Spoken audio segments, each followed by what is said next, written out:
At my son's award dinner, my brother-in-law laughed and said, "Well, guess mistakes can win trophies now." The room went silent.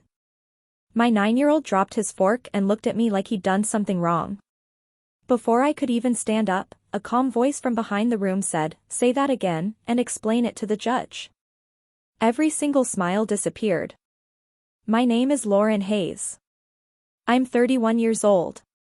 And that night changed my family forever.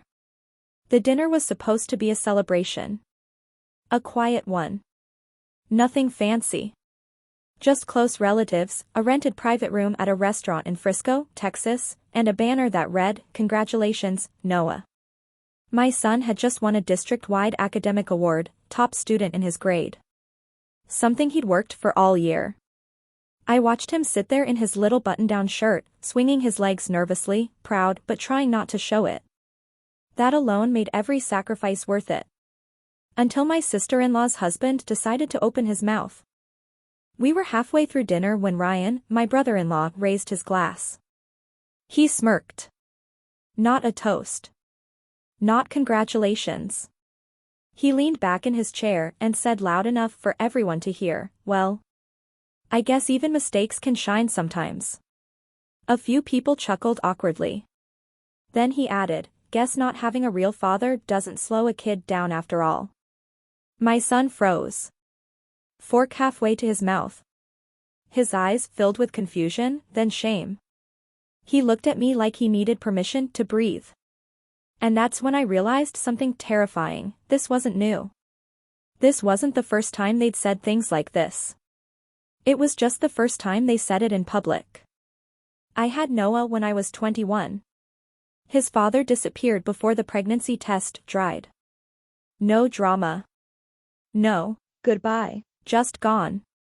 My family pretended to support me at first.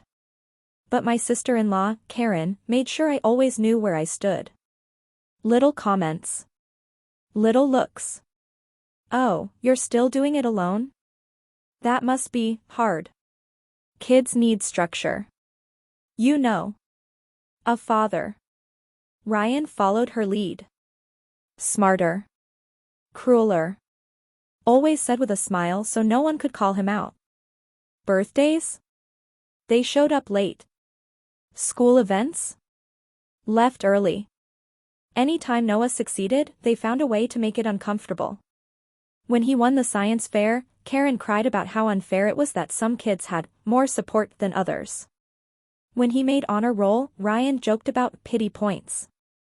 And every time, the rest of the family stayed silent. Because silence was easier. Back at the restaurant, Noah pushed his plate away.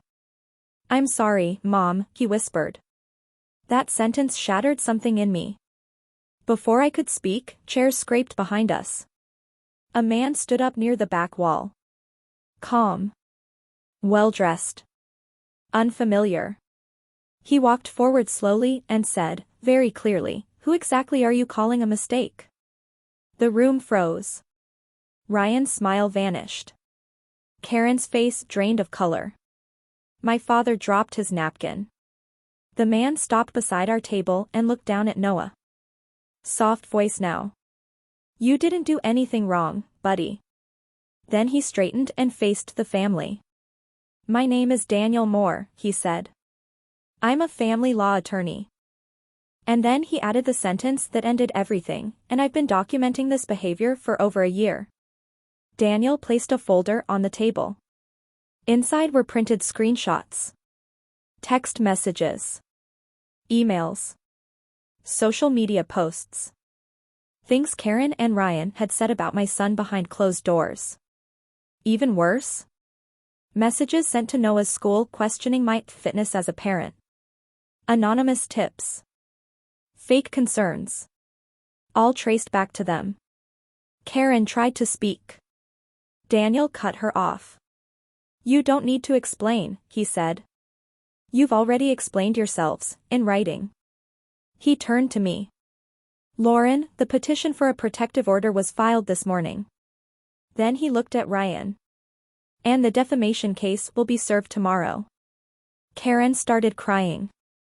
Not soft tears. Ugly panic. Ryan stood up, yelling that this was an overreaction. Daniel smiled slightly. The judge didn't think so. The restaurant manager asked them to leave. They argued. Security stepped in. My son watched the entire thing in silence. Then he leaned into me and whispered, "Are they mad at me?" I held him and said the only thing that mattered. "No, baby. They're mad because they got caught." The lawsuit went public. Karen lost her job within 2 weeks. Ryan's business partner pulled out. The family stopped calling. Not out of anger. Out of embarrassment. Noah started therapy. He stopped apologizing for existing. 6 months later, his school invited me to speak at a parent event. They called him an example of resilience. He smiled without looking down. Some families protect children. Others protect appearances. And the moment you stop letting people disrespect your child, everything changes. Some people think I went too far. But if protecting your child costs you toxic relatives, it's not a loss. It's a rescue.